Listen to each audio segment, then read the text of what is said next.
So in those early kick-off meetings, we ask the clients, what are your legacy goals or your sustainability goals or your social impact goals?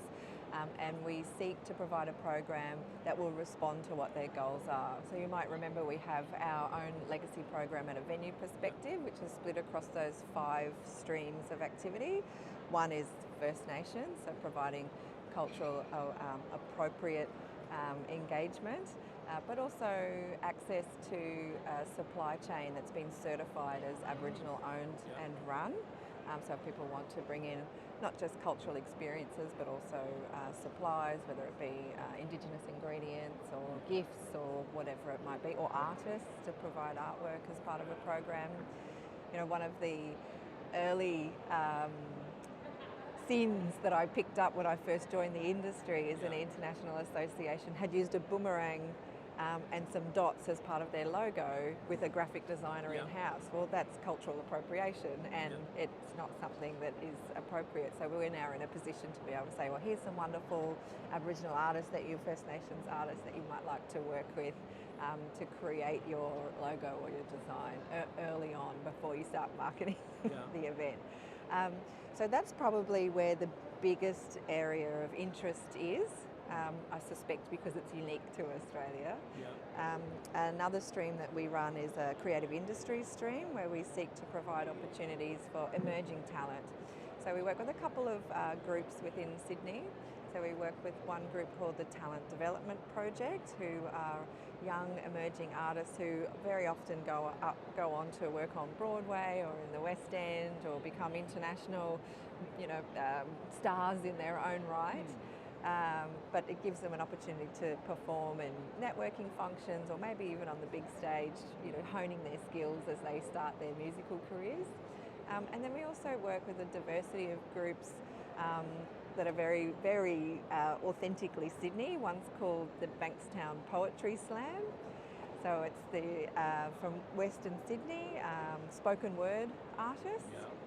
And we invite them in to become part of the program, and what they'll often do is listen to the content of a conference, and as a wrap-up to the final day, they'll create a poem that covers the content of the conference but in a Sydney context. And often a lot of those poets might be engineers or lawyers or dentists or whatever they are in their day job, and so we pick someone who's relevant to the content of the association so that they get an understanding of what they're talking about. So that's been taken up more recently into events, which is terrific. And then we have our entrepreneurs and startups sector, so stream, and we work with the startup sectors across Sydney, but the strongest link that we have is with UTS startups, so the University of Technology Sydney. It's on our doorstep. They have a great program there, and we also go into UTS in their summer school for their interdisciplinary unit. So you have students from across the university studying in all different faculties, and they come in a summer school. So it's the bright young things of the university. And we've been in and posed a Sydney challenge to them, and then one of their assignments is to respond to what that challenge might be. So the most recent one was, how do we better articulate the benefits of business events to Sydney?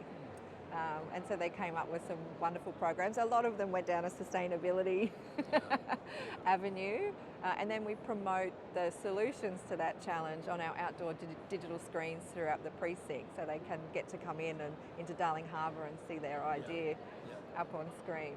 And of course, trying to get the startups into programs, give them a little bit of space on the trade show floor to showcase their ideas and their products, and to participate in networking activities as well, so they can meet global interest. People from around the world might be interested in what they're there to talk about, but just to get experience in meeting and networking with people from all over the world and get a sense of how people think from different cultures and different backgrounds, rather than always talking to Australians.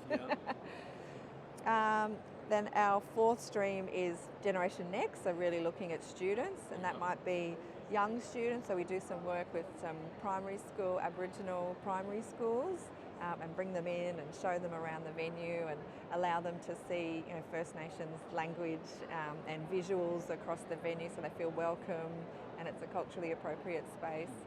See some of the beautiful artwork that's around the venue, that things that they can identify with, so it gives them more pride and more connection with other big venues like us around the city, but also supporting any student program that seeks to advance high school students or university students wanting to, with interest in any particular conference. And it's quite common that associations will invite students of their field in to be volunteers and those sorts of things. You know, come and volunteer for a day and then you get to spend a few days at the conference that would otherwise cost thousands of dollars. So that happens too through that stream. And then the final stream is the environmental sustainability stream, so measuring the impact of their event. So we have, we've been piloting a pre-carbon footprint tool, so we can sit down with a client before an event and say, looking at your event at the moment, this is what your carbon footprint would be. Would you like to change anything? Rather than telling them what it is at the end of an event when it's too late to reduce your impact.